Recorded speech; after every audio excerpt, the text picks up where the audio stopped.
You're listening to the Flow Theory Podcast. Ladies and gentlemen, please give a warm welcome to the Flow Theory Podcast. A man I am lucky enough to call a very good friend, a man that is an absolute legend in Pittsburgh, Pennsylvania. I pretty much say he could be the mayor of he could be the governor of Pennsylvania, and he could be the mayor of Pittsburgh. But my man, Mr. DeWayne Brown of 2/10 Speed and Agility. Dwayne, thanks so much for coming on the show, my man. Yeah, what's going on? Yeah. I like the intro. Yeah. It's great to have you on, Dwayne. You told me long ago that I should get my own podcast. Well, here I am, big dog. but anyways, Dwayne, one thing I love to talk to all the athletes that come on, I like to talk to them about the flow state and their moments of flow and being in the zone. Do you have any moments where you either as a trainer, you feel like you're in the zone and everything's moving in slow motion for you? And I know you were a big hooper back in the day, so talk to me about your moments of flow or being in the zone. Being in the zone, yeah. I mean, as an athlete, you had them games where you're hitting everything, or you know what I mean, or you just taking the game over. I mean, I guess in training, I guess you could say I've been in the pro for a long time, huh? I mean, you know what I mean? I just remain consistent and persistent, you know what I mean, to this journey. And I'm still not where I should be, quite not yet. Even though people think that because I train certain guys like Donald, Miles Sanders, I've had Connor Barwin in, Jason Kelsey, you know what I mean? And I just put another group of 5 guys in the NFL. I got 7 more coming next year, probably like 6 or 7, and it'll keep flowing out. I think I've had since 2010, probably like close to 25, 30 high school All-Americans. You know what I mean? So just from the area. So, hey, I'm blessed. Absolutely, Dwayne. I mean, few trainers in the world get to train with a specimen like Aaron Donald, man. I tell you what, I got the privilege to come up there and watch him train that one day. And one thing I got to let everyone know is at the end of the workout, how Aaron gave me a big hug at the end of the workout. That is undoubtedly, I've gotten to experience a lot of cool things in my sports life, but getting a hug from a guy like Aaron Donald, I've been such a big fan of. He's a lock to be in the NFL Hall of Fame someday. It's pretty awesome, man, for a guy that's such a great ambassador for the game of football that Aaron is. Right. Yeah, he's a hard worker, man. He's, if they do another, they did the 100 great athletes, and Michael Jordan was one. Right. I think Aaron, if they do top 150, 200, I think he's going to be in the mix somewhere.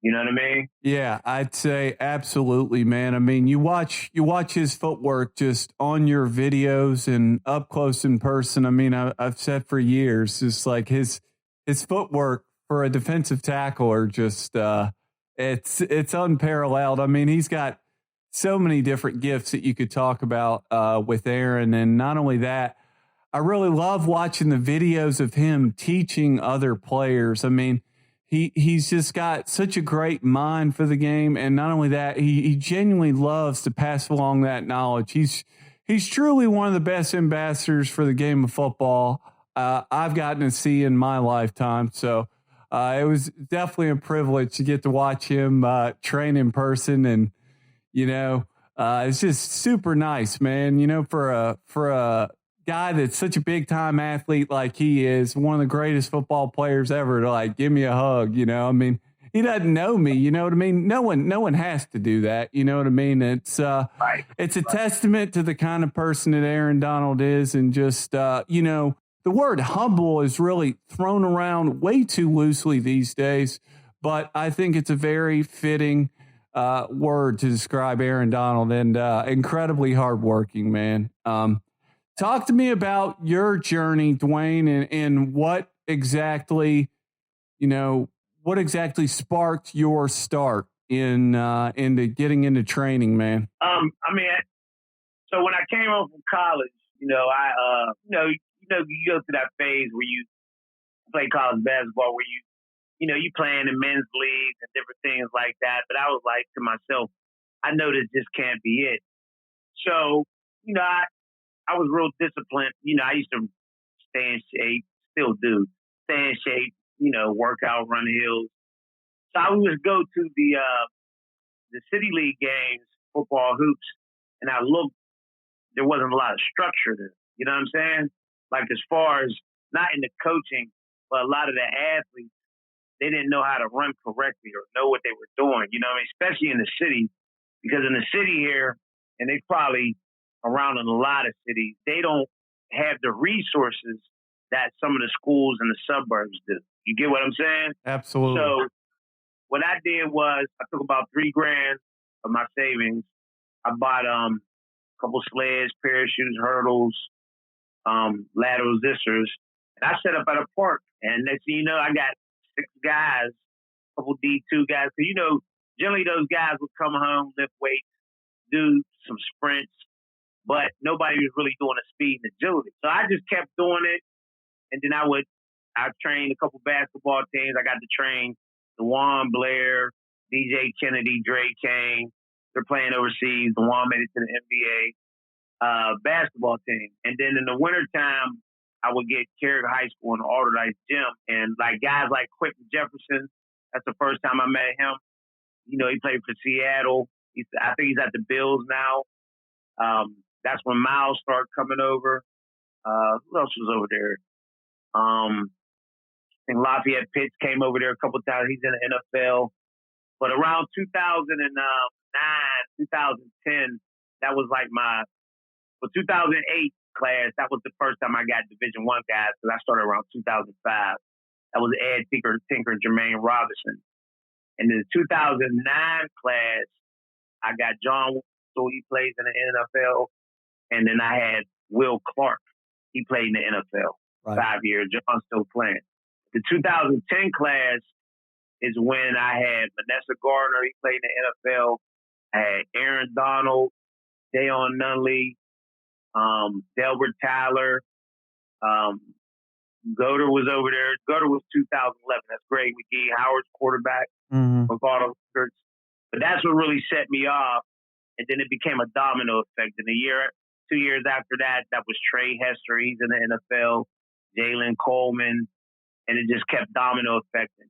The 2016-17 class was a real big class for me because that's where Kenny Robinson, he's at Carolina now, Khalid Hudson, the Redskins, Dane Jackson, the Buffalo Bills. They just got drafted. And then that following year, that's when Paris Ford, you know what I mean? That's the safety for Pitt, the All-American. He came about. And it just keeps getting bigger and bigger and bigger. Kurt Hines, he's the D-tackle at Notre Dame. Right. And there's a lot of guys, I can't remember them all. Lamont Wade, Jaquan Brisker, C.J. Thorpe, they're all at Penn State, so. Yeah, Jaquan's film. I got to watch Jaquan Brisker's tape, dude. That guy is an absolute dog. I mean, I got to feel like he's going to be a first-round pick. After he gets another year of experience under his belt, look out. Yeah. He's the type of kid, he'll do real well in the combine. Parrish got them instinct stuff. You know what I mean? Oh, yeah. He got stuff that you can't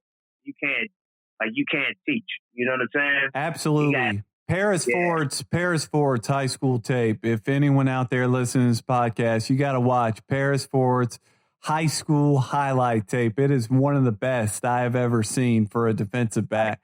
He was absolutely incredible, man. I mean, I was like, this dude is going to be a Hall of Famer. I mean, he's got it, man. When guys jump out on the tape I mean, Paris Ford is one of those guys. You're like, this dude is going to be incredible. No question. Right. Yeah. I personally think that, I could be wrong, but I'm going to have a couple Hall of Fame guys. which is crazy, and let alone probably having the best D tackle that ever played the game. You get what I'm saying? Absolutely. Because I train so many kids, you know what I mean? The numbers I get, so it's a numbers game, but it's going to be amazing to see 10 years from now, you know what I mean? Like, I might have 5, 6 Hall of Fame type caliber guys, you know? Absolutely. Crazy. Yep. And the thing is, it's not like I'm a trainer that goes around the country. I'm homegrown guys, you know what I mean? And the guys come in the street. Yeah. That's what's so crazy about it. I'm homegrown. Yeah. I remember, Dwayne, when I was talking to you about Stephen A. Smith, Stephen A. says, I'm the American dream. And it's like, Dwayne, you're the American dream. Yeah. Yeah, I mean, you know, I guess as they say, Don King said it too, only in America. You know what I mean? So, I mean, you know, to come from having to, you know, I'm training out the back of a pickup truck. I was blessed, you know, to be in the indoor where Pitt's at. That's what helped me out a lot. And then working on getting my own stuff. You know what I mean? I mean, it's crazy. You know what I mean? And then what I've done is I built a culture behind my training. And then once you get certain guys that make it to the pros and make it to college and get scholarships, that's where it becomes believable. You know what I mean? Absolutely. And that's how you build the culture. So, you know, I mean, like I said, I'm blessed just being around certain athletes, helping them out, and then enhancing everything, you know, their God-given abilities. Because that's all I'm basically doing. I'm enhancing a lot of their God-given abilities. That's it. Right. Yeah. Dwayne, talk to me about how you like bringing some of the younger guys. Like I know you had Jaquan Brisker training with Aaron Donald one time to kind of just give him a taste of what it's like, you know, to be a real pro. You know, like you like doing that to bring some of the younger guys along. Yeah. I do it too with the high school kids, with the college guys too. You know what I mean? Like just this weekend, I had Kenny Robinson, Trey Hester, Azim Vick, Terrence Garvin. And Terrence played for the Redskins and the Steelers.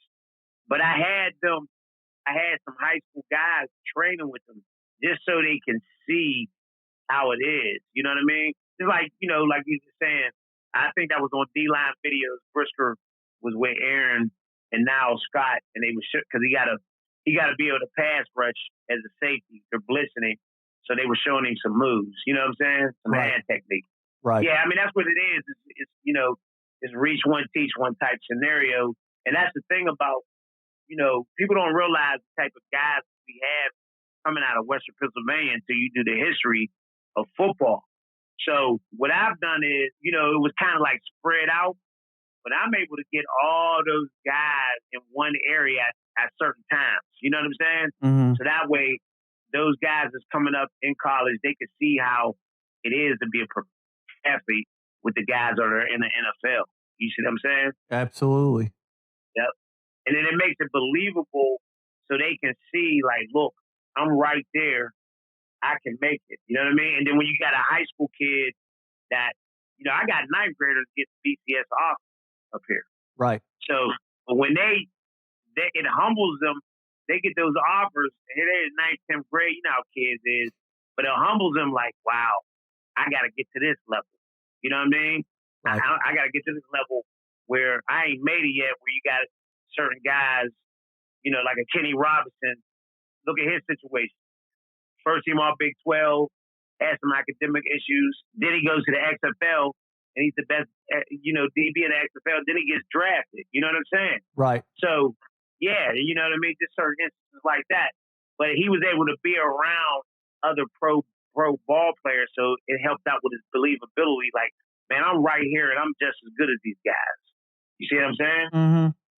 Yep. Talk to me about the time. The time that I got to come up was that summer when Aaron was sitting out for his contract for the Rams, and he was holding out for the bigger contract. And this was like a really big moment for you as a trainer. You know, when Aaron he sat out for all of the camp, and then he came right in. What was it, week 2, something like that? Right.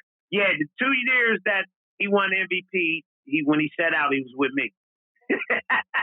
Yeah. So we'll see if what happens this year. If history repeats itself, and we don't know what's gonna go with this COVID, but hey, if he comes in and he does it again, there's something going on with 210 speed agility, huh? The secret sauce, man. Yeah. Talk to me about your experiences with PA swag, Dwayne. I mean, I know about it personally, but I really just want you to tell the audience about the 7-on-7 experience you had going down there and going against Cam Newton had a team down there when you guys were down there, right? Well, yeah. Well, so, okay. It's two different things. PA swag, that was started with IO.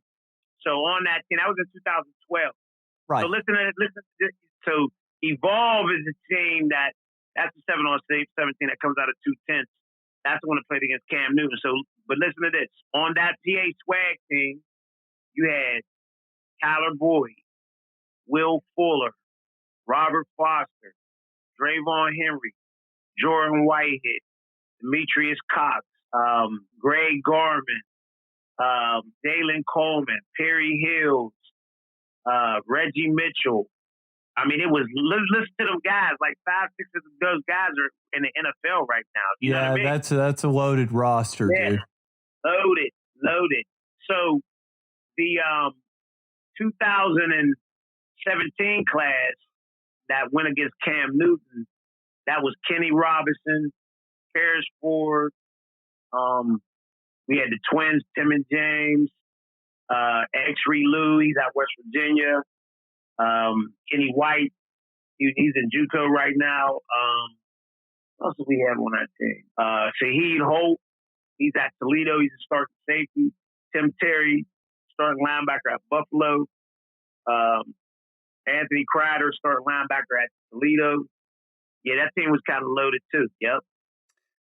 Yeah. Yep. Talk to me about the footwork of David Montgomery. You told me that outside of Aaron Donald, that David Montgomery had the nicest footwork of any player you've ever trained. Yeah. He so like even with like him and Miles, like Miles' footwork is tough, but David got some excellent footwork too. But I think Miles got that 1 foot and he gets to the second level. You get what I'm saying? Right. Like not to talk, you know what I'm saying? I'm just comparing running back. But Miles, David Montgomery's footwork is nice. He's real explosive, shifty. But Miles got that one cut and he gets to that next level, then he's out. You know what I'm saying? Absolutely. I think Miles, and Miles Sanders has been with me since 8th grade. I think Miles is going to be one of them guys. I think he's going to be in that class, a running back with a Roger Craig, a Thurman Thomas. Look who I'm naming. You know what I'm saying? I know they compared him to Shady McCoy, but you get what I'm saying? Absolutely. Like those type of running backs, the Roger Craig, Thurman Thomases, the Marcus Allen. You know what I mean? Shady McCoy's up in there. You know, where those guys are Hall of Fame guys, I think he's going to be a 10,000-yard back. And in today's game, the way he fits the style. I only got to train David once, but Miles been with me so long. And I told people, like, he came on towards the end of the season. I told people, watch Miles, and then he worked so hard, it's just translating over into the NFL. I'm not going to be surprised he'd be a Pro Bowl back this year. Absolutely. Talk to me about some young up-and-comers you got coming through the ranks, Dwayne, like some guys you got in the high school ranks.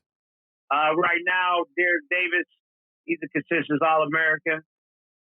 He hasn't picked a school yet. I think he's a 4-star. Elliot Donald, he's a 4-star. He's about to commit. And Kyle Johnson, that's Aaron's nephew, right? He's a D tackle. And Kyle Johnson, he's a 4-star. He's a defensive end out of West Mifflin, 6'3", about 225. Dorian Ford, he's an offensive guard, D tackle out of Baldwin. Aaron Gunn, he committed to Louisville. He's a 4-star guy. And then I got some guys that's a little bit under the radar, but I think they're going to do like Miguel Jackson. He committed to Liberty. He's a kid that he reminds me of Aaron a lot. Undersized, quick, first step, got all the moves. You know what I'm saying? And then I got Rodney Gallagher. He's a dual athlete. He got basketball offers, Division I, and then BCS offers in football. Wow. Michigan, Pitt, Holy West Virginia. cow.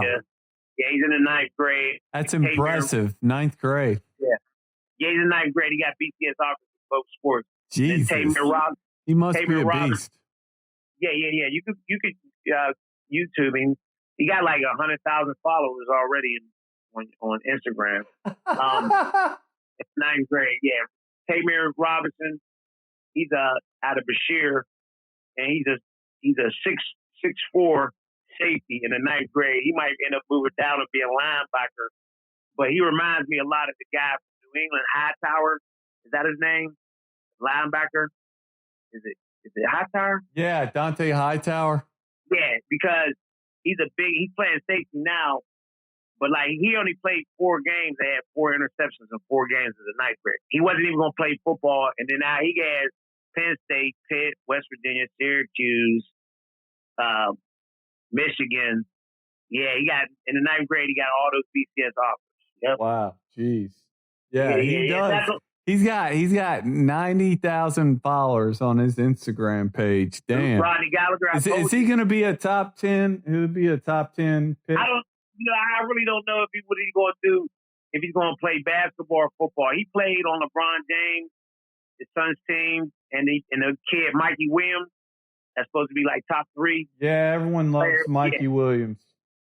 Yeah, he played on his team on AAU. So, I couldn't tell you. He got football offers too. So, I couldn't tell you. And that's just like Tamir. I don't know if Tamir is going to be a defensive end because he's 6'4" right now in the 9th grade going to the 10th. So, if he gets to 6'6", you see what I'm saying? That's why I say he reminds me a lot of Hightower. Hightower's like 6'5", ain't he? Yeah, I'll never forget that hit that Hightower put on Matt Ryan in the Super Bowl, bro. He absolutely destroyed him.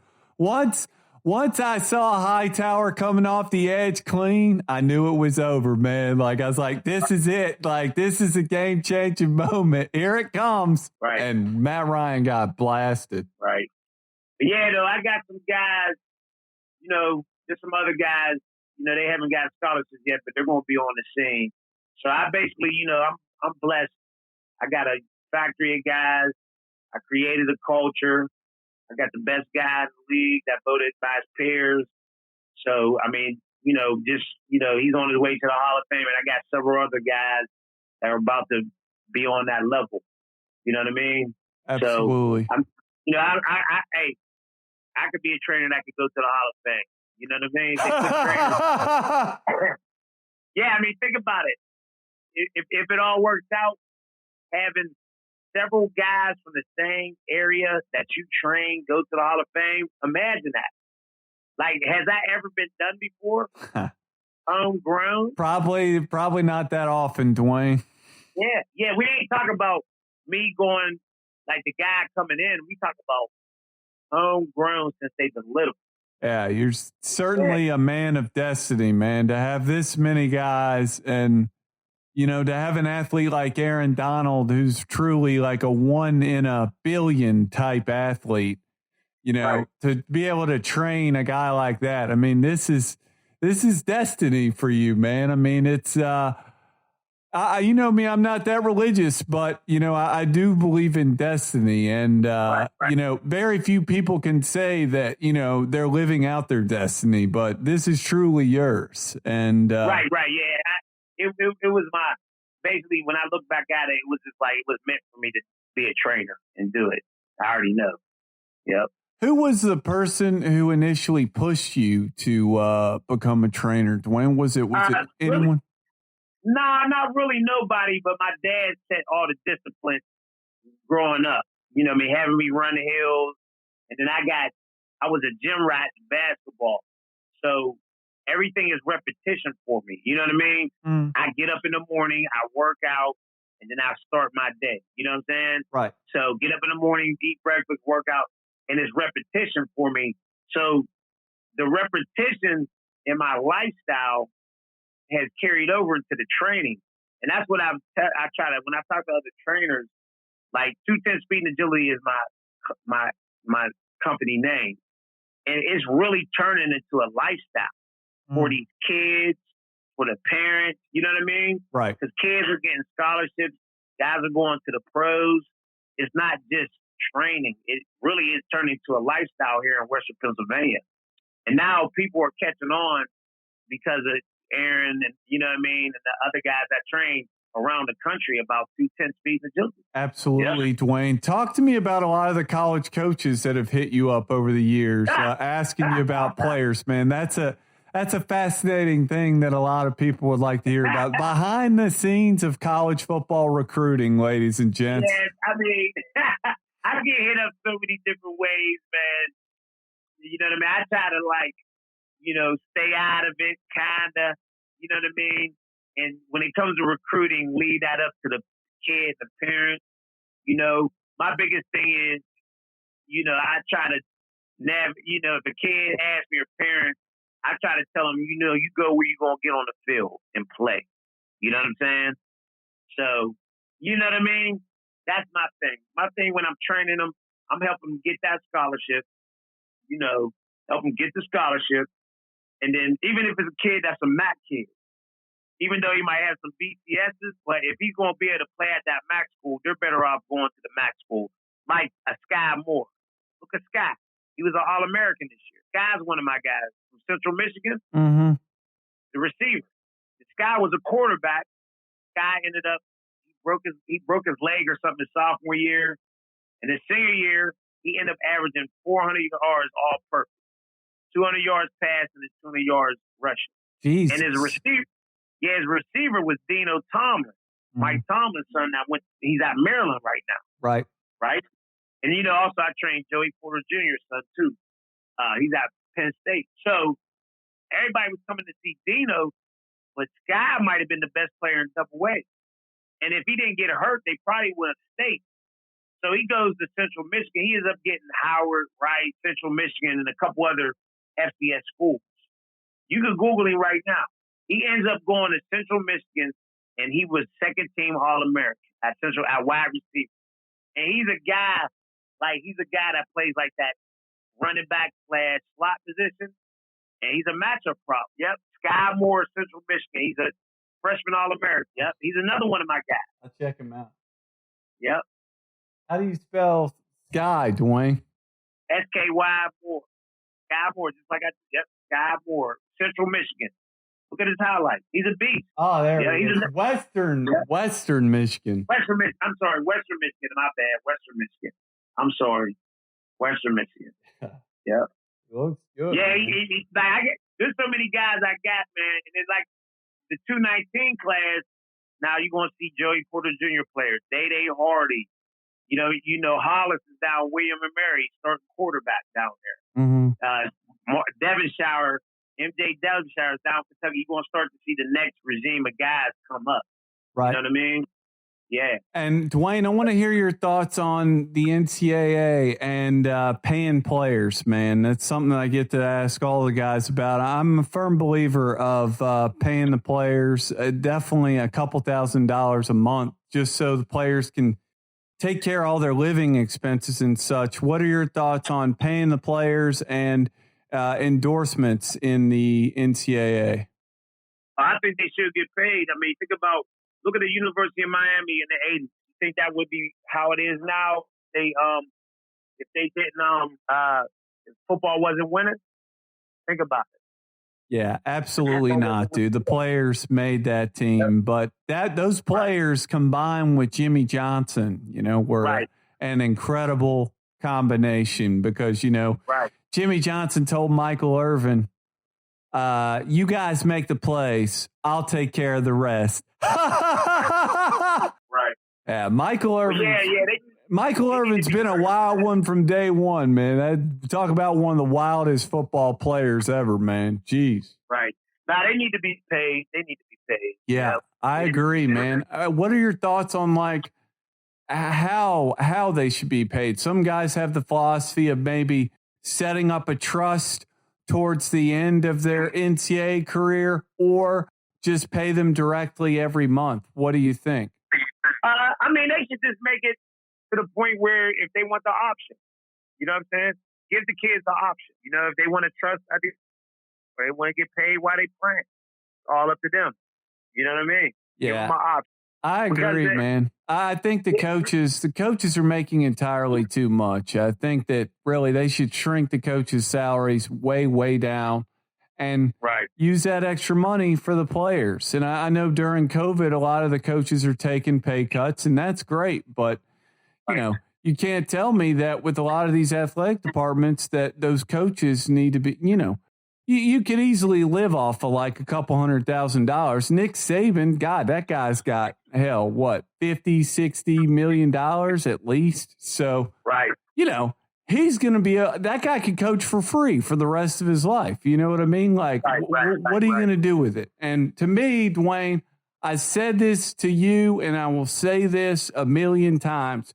Nobody has ever brought up the idea of a coach, you know, especially a guy like Harbaugh, Saban, Dabu, that, you know, all these guys, they got 30, 40, 50 million dollars already. You can't tell me that those guys could just say, you know what? I don't need any more salary. I'm going to coach for free for the rest of my time here. You know what I mean? Right. You have any idea how beloved that person would be? I mean, it's unthinkable for someone to turn down that kind of money. But to me, when you already got 50 million, you got to ask yourself, you know, how much do you really need? And the fact that you can give that money directly back to the university, why not? You know what I mean? Right. To me, I'm amazed that I haven't seen anyone write an article about that because, I mean, I get it. If you're offered it, take it. It's the American way, right? But I just think that you would be hailed as one of the greatest people in NCAA history. I mean, you still got to win, right? Like, you don't win, nothing else matters. But if you can win games at a high level and do it for free, man, you talk about a story. That would be a story for the ages that they would remember you forever. And I'm kind of amazed it hasn't happened yet. And maybe it does in my lifetime. I don't know. But, you know, Tony Bennett declining the Rays after Virginia winning the national title in basketball was, you know, one of the few people that I've ever seen turn down a Rays after, you know, such a big win like that.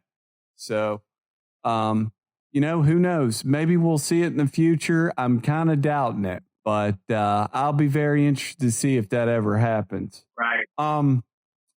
Let's see. Dwayne, I want to hear about, talk to me about, you know, your philosophy as a trainer. I know you're big with the resistance bands.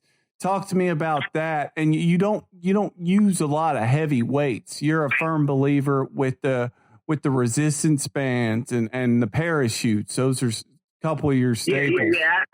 I use the jump stretch bands, zoids, hurdles, cones mainly. I do use the parachutes.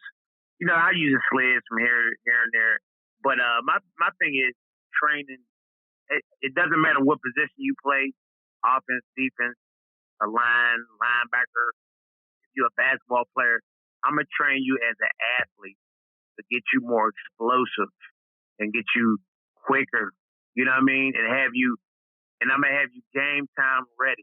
That's why you'll see me hashtag GTR. You know what I'm saying? Game time ready. You know what I mean? Right. So that's my whole thing, to have you game time ready.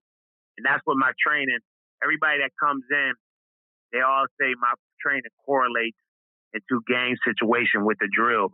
Because I'll have you do, you know, I do a lot of combo drilling where I'll have the hurdle set up with the cones. And you see, even with some of those drills with Aaron, he's doing footwork, going to his hands, jumping up. You know what I mean?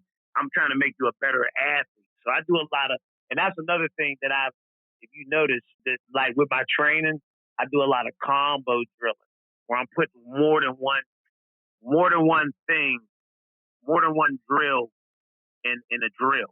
So I might have two different things going on in one drill. You know what I mean? So, because you're never going to run a straight line again. Not at all. Right. And Yep. talk to me about how you developed just the different methods of which you train. I mean, you told me you really would just study YouTube videos and it would just kind of stick in your brain really quick. Right. Yeah. I really, I'm not one of the things I didn't, like I said, I'm certified and all that stuff, but I just look at body movement and I'll look how an athlete moves and come up with a drill with it. You know what I mean? Mm-hmm. Because once you, I mean, if they're moving like that in a game situation, guess what? And if you make them a drill, then then you're getting that muscle memory, getting them adapted to moving that way in a game. That's all there's to it. Yep. People ask me all the time, how do I train here? I said, man, some of the stuff I make up on the fly. Yeah, I come up with a drill on the fly.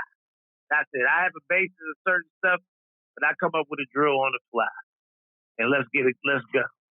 That's all I do. That's funny, man. I mean, is there like a favorite drill in particular that you like, or I mean, it's just all of it? I mean, is there any one in particular that you love? Nah, I mean, I just like I said, I got a base of stuff that I use.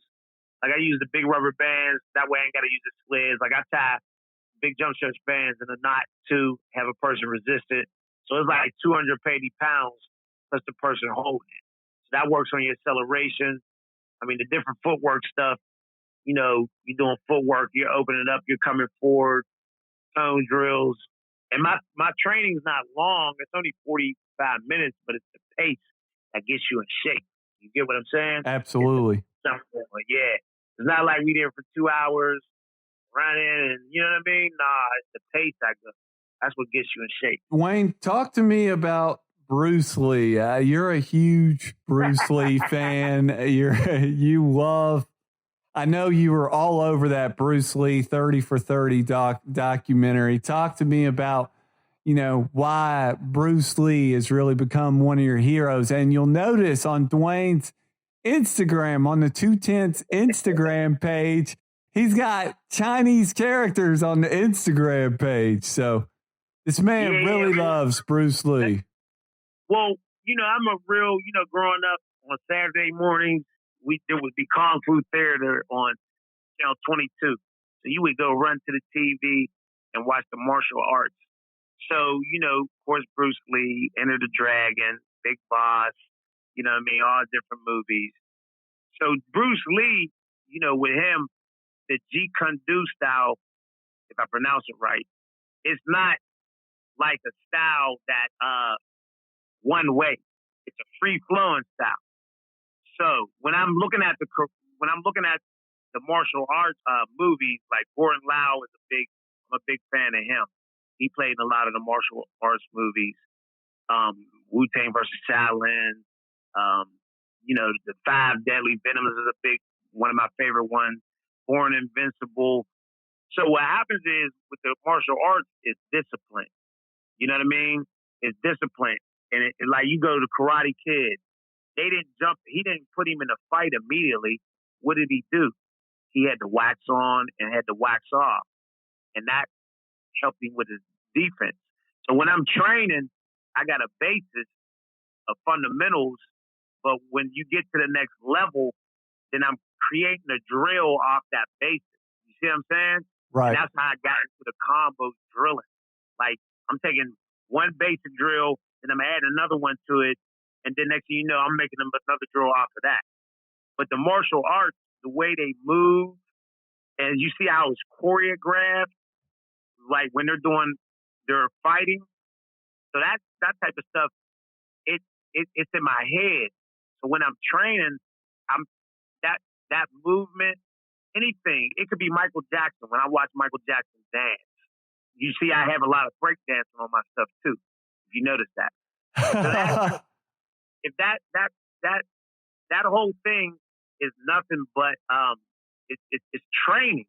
You know what I'm saying? It ain't nothing but it's the same thing in training the karate, the dancing, break dancing. I'm a big fan of Basquiat. If anybody knows who Basquiat is, he was around with Andy Warhol. You know what I mean? He got one of the most famous paintings that went.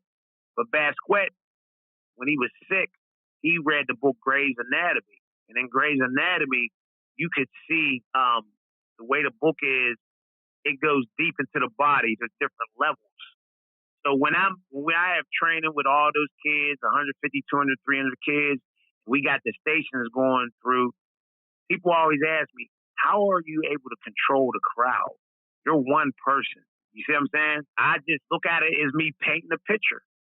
So I got, once I go through the running form, I got 200 kids. It's just me out there. I'm painting a picture. So when I'm training, it's like art. It's just like the karate. It's just like the hip hop. You get what I'm saying? Right. Those are all forms of art. So training to me isn't just training. It's an art to me. And that's what people don't understand. Like, they always ask me how you become so successful in this training stuff. I don't look at it as training. I look at it as an art. From that art, I was able to build a culture off of it. You see what I'm saying? Just like when you look at the karate, what do? They have Shaolin, Wu-Tang school, right? What are they doing? They start the kids out when they're young. You get it? What do? I start the kids out when they're young. Right or wrong, Wade? You're right. And what do? They grow up. They come up in. There's different levels to Shaolin, Wu-Tang, all these different dojos. Guess what? There's a culture built behind it. Bruce Lee took that culture and then he brought it back to America, you know what I'm saying, with his movies, and it is spread worldwide. So what I'm doing, I'm taking training. I got Aaron Donald. That's why I told Aaron, he's Bruce Lee, I'm Ip Man. You know what I'm saying? Ip Man was Bruce Lee's trainer. You know what I'm saying? So with that, people are catching on to the way I train in the 2/10 method, you know what I mean? And now it's starting to expand now with the other guys I got, in the pros now, Miles, Kenny, you know what I mean? That came a Trey Hester, all these different guys. Now Parrish Ford, Brisker. With Kenny, Miles, Parrish, Brisker, DeMar, all these different guys, Aaron, that will probably end up going to the league. They're going to take it to another level because just like how I was just saying, they already have an audience. They got followers. You know what I'm saying? So just like I'm able to control the crowd training, they already have it going on already. You see Parrish Ford, he's known. You know what I mean? He's an All-American. Yeah, he's an incredible player, man. Yeah, right. So with that being said, one of the key things with my training, what I learned how to do is I learned how to add a control in the crowd. You get what I'm saying? Mm-hmm. I can walk into a building with 200-300 people, and I know how to train them. If you notice, look how I train. Everybody's in sequence. You notice that? Sure. So it's not, how you see some guys when they're training one guy and they're doing one drill. But if you notice with my stuff, what I do, I got 6 people doing the same thing. So that's where if you look at, that's how that whole art of the martial arts comes in. When you see martial arts, what do? They got 50 people doing the same thing, right or wrong. You're right, man. Right? Yeah. So that's how I'm looking at it. That's why I said, with me training, it's not just training. It's art for me. You probably never heard that before, have you? Yeah, I think you've told me that on the phone a couple of times, man. But it's good for the podcast audience to know that. Yeah, art. So. Talk to me about some of your favorite athletes growing up, Dwayne. I want to hear about some of your athletic heroes growing up. Isaiah Thomas. Even though I liked Isaiah, I liked Michael Jordan. You know what I'm saying? Isaiah, because Isaiah was a small guy, tough. You know what I'm saying? He was a tough guy playing for the Pistons. Football wise, what I like football wise. Baseball wise, I was a Willie Stargell fan. You know what I mean? Mm-hmm. I liked it. What's his name? Played for the Oakland A's. Used to steal all the bases. Ricky Henderson. God, that guy could fly. Yeah, I like the Ricky Henderson. I like Dave Stewart. Remember, he was the pitcher for the A's. Remember him, Stewart? Man, I'm not a big baseball guy, Dwayne. You're getting outside my area of expertise, bro. I was a Stewart fan. What's my man's name that played for the Cardinals? Played shortstop. Ozzie Smith. Ozzie Smith. That's right. Yeah, he was a Cardinal shortstop. Kirby Puckett. Who else did I like? Football wise, growing up, Tony Dorsett. You know, when you're from Pittsburgh, and especially in that era, Tony Dorsett was just the man. Yeah. You know what I mean? Everybody loves Tony Dorsett. Heisman Trophy winner, baby. Yeah. Dan Marino's another guy. You know what I mean? Oh, yeah. Dan's one of my all-time favorite QBs, bro. Right. Trying to think who else I used to like. What about Warren Moon, baby? Warren Moon. Oh, yeah. Warren Moon. Yeah. I like the Warren Moon. I like the Dexter Manley, man. I was a big Dexter Manley fan. See on the Redskins? Redskins? Yeah, yep. I was a big Dexter Manley fan. Lawrence Taylor, you know what I mean? Deion Sanders, all those guys. So, you know, when you see greatness, you can't help to just be like, wow. You know what I mean? Sure. You just can't help it, yep. So. Talk to me about the Last Dance documentary, Dwayne, and Michael Jordan. I'll be curious to hear your thoughts on that, man. I absolutely love The Last Dance because I'm a huge Michael Jordan guy, as everyone else is. So I want to hear your thoughts, man. I mean, what can you say? It's nothing but greatness. He pushed his guys to the limit. He made people level up, and that's what greatness does. So he can win the championship. He made you level up. You know what I mean? He didn't rest on his laurels. Yeah. You know what I'm saying? And that's the sign of greatness.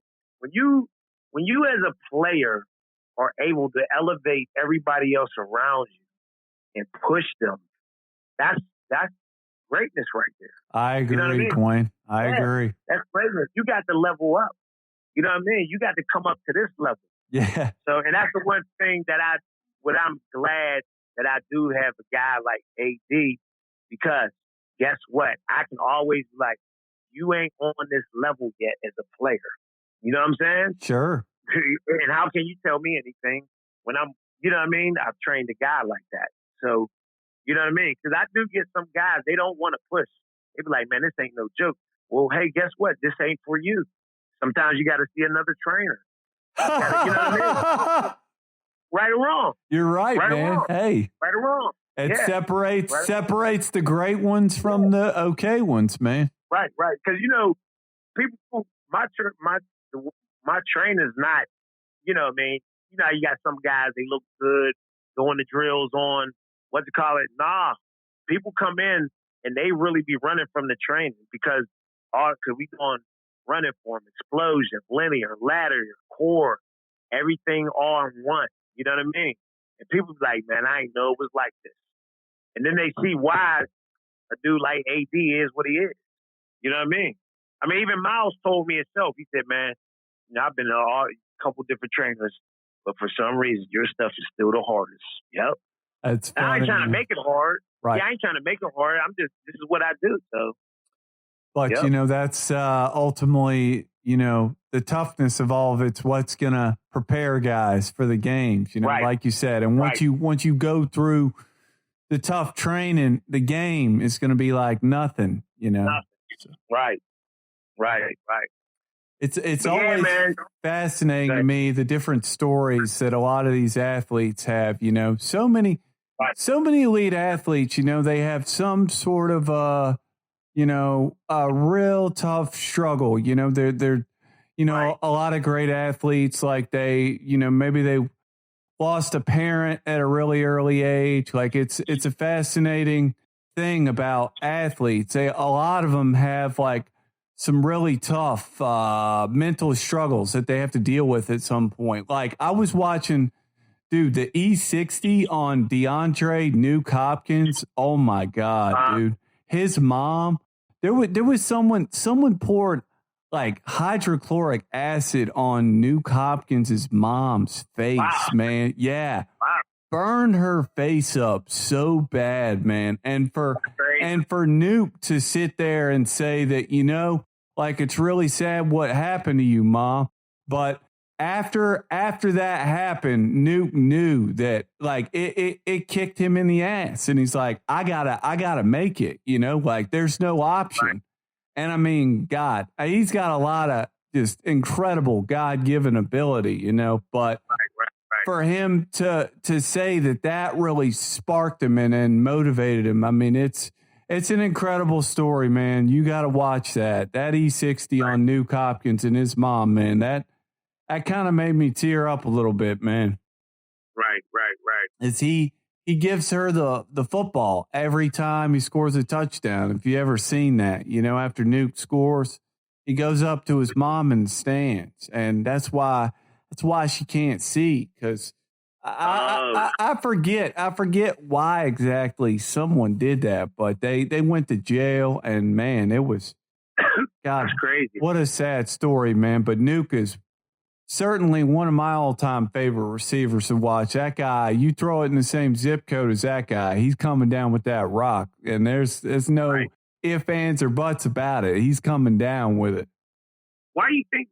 What was the deal? Why did he get traded, man?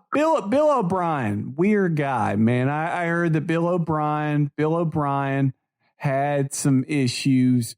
There was some girl that Nuke was with, and she was hanging around the facility, and I think that he was, I don't know, he was somehow making fun of it or something. But anyways, he and O'Brien had some beef, man. But to me, like, as a coach, man, you got to understand, like, you got to let some stuff go, man. You know that Nuke, he's the best receiver in the league. I mean, you can at least make the argument. I mean, there's a lot of guys up there, but to me, like, you're really going to chase off. Not only are you letting Nuke leave, but the chemistry of Deshaun Watson and Nuke Hopkins, like, their chemistry together was absolutely incredible. Like, why would you ever do anything to alienate that, Like, I don't know, man. Bill O'Brien, he's got a huge, huge ego, man. Like, his ego is huge. I've seen him yelling at people. I've seen his temper. I do not like that guy, dude. That guy.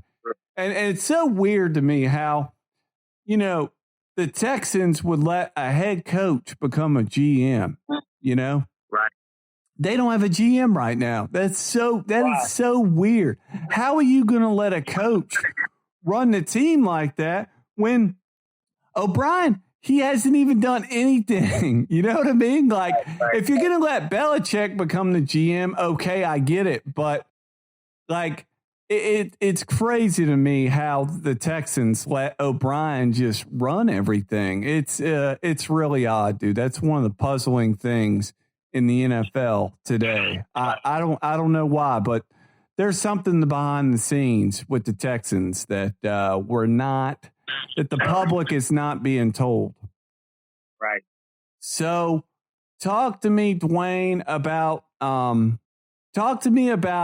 what you think really separates the Hall of Fame players from the very good ones. Oh, the work ethic. It's the work ethic, that drive that you got to get up. You got to put the work in. You know what I mean? Every day.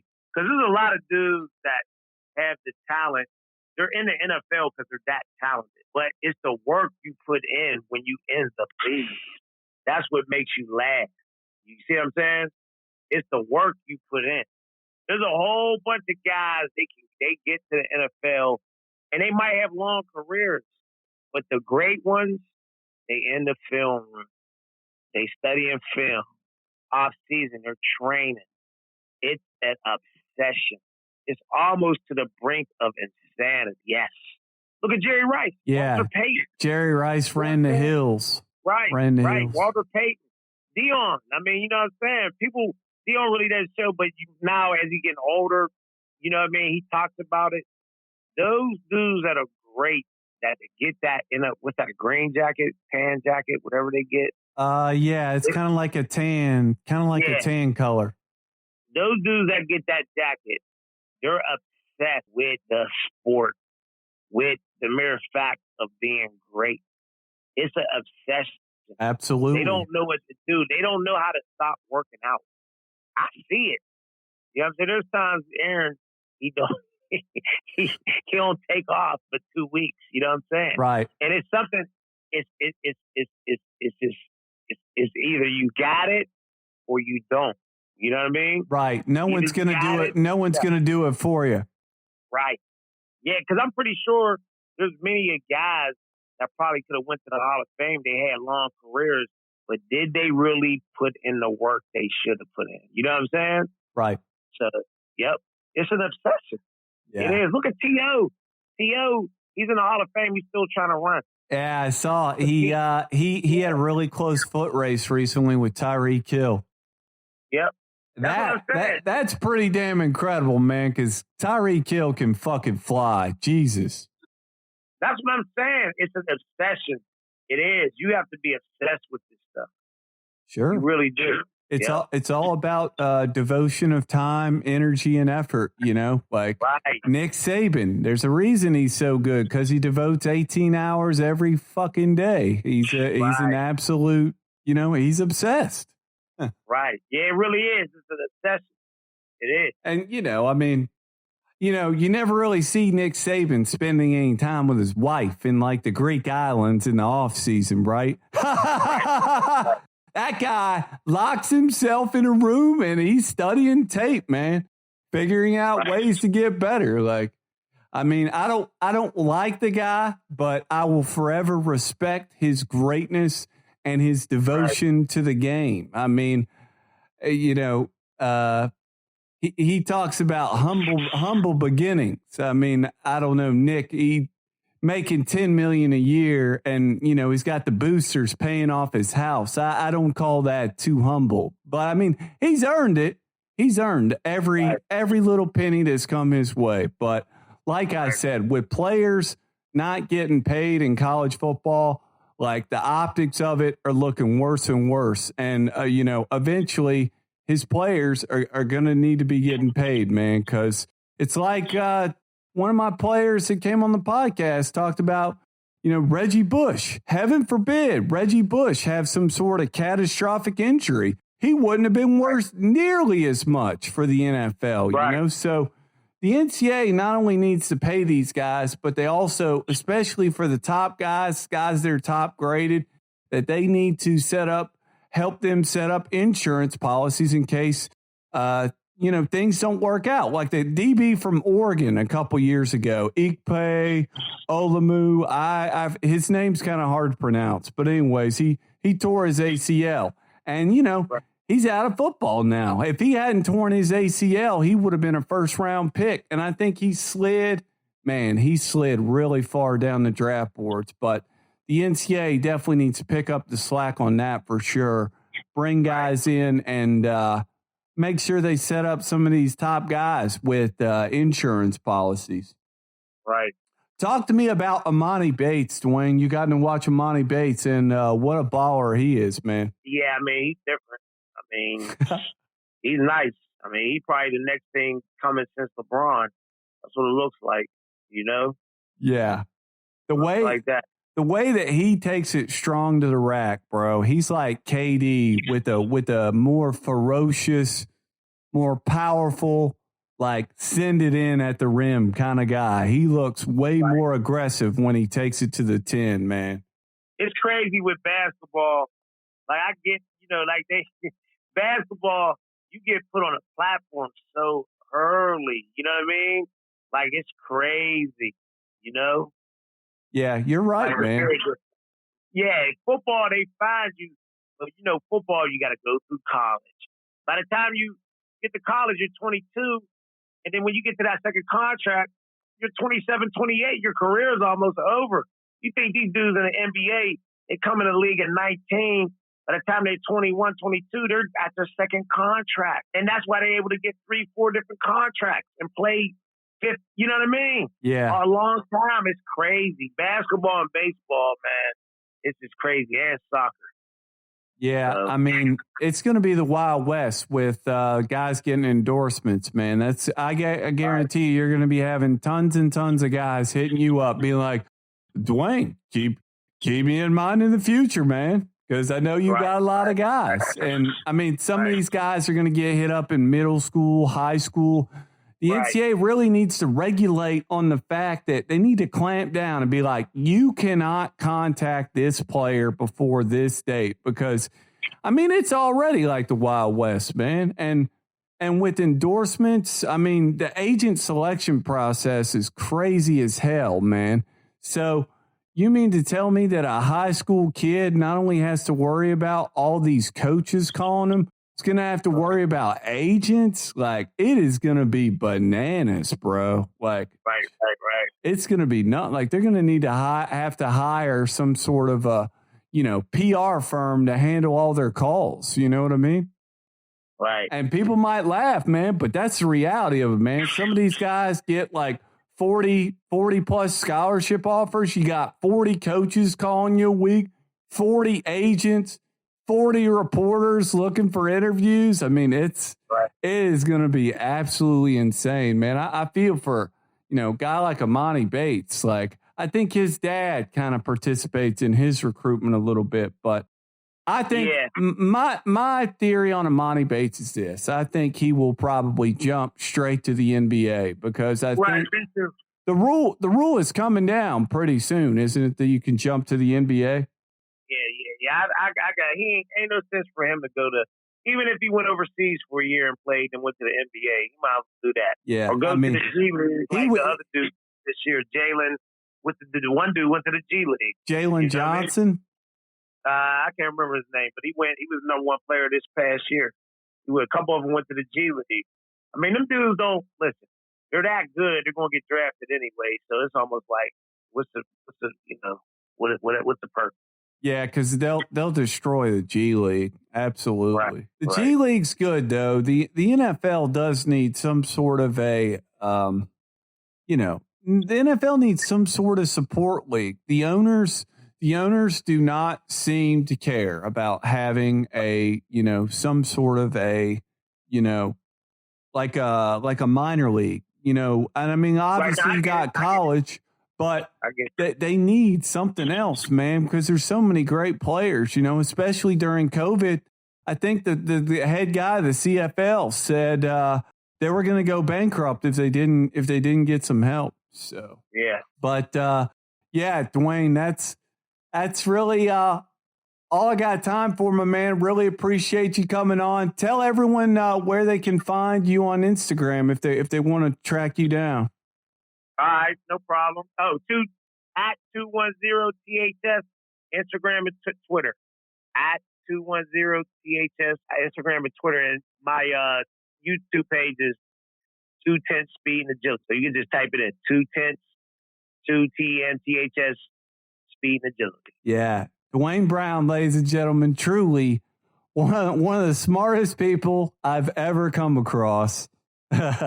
The man, the myth, the legend. Thanks a lot for coming on, Dwayne. All right, no problem. Appreciate it, Wade. Take care.